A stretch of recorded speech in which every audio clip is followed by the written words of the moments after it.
ازيكم يا حبايبي عاملين ايه؟ النهارده بقى معانا اكله من الاكلات بتاعت زمان القديمه، بصاره. بس احنا بقى يعني عاملين لها بصاره بالبسطرمه.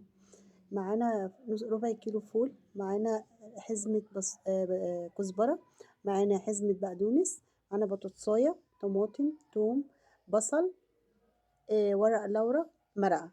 بس دول اللي بنحطهم على البصاره وهي بتتسلق. هنجيب حله ونحط فول ونحط كل المكونات كلها فوق بعضها، ونجيب ميه مغليه نحطها عليه لحد ما تعدي فوق الخليط الحاجات دي بشويه صغيرين، ونبدا نحطها على النار لحد ما تستوي. واحنا الفول البصاره اصلا كنا نعينه نص ساعه او ربع ساعه قبل ما ما نشتغل بيه يعني.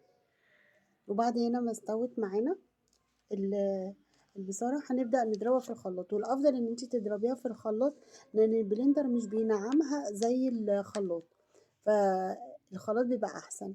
هنا معايا توم مدوق بملح وكزبرة وشوية فلفل أسمر، باخد نصهم بحطه على البصارة وهي على النار، بس تغلي غلوة واحدة بس.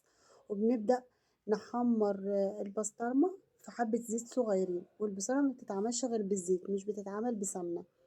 بنجيب البسطرمة نشوحها بس أقل من نص دقيقة على على البوتاجاز، وبنحطها على البصارة وهي بتغلي. بعد كده بنرجع نجيب تاني الطاسة، نحط فيها برضو معلقة زيت ونحمر التوم بالكزبرة تحميرة. وبعد كده بنرجع نحطها تاني على البصارة.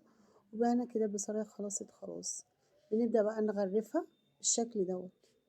ولو عجبكم الفيديو ما تنسوش تشتركوا في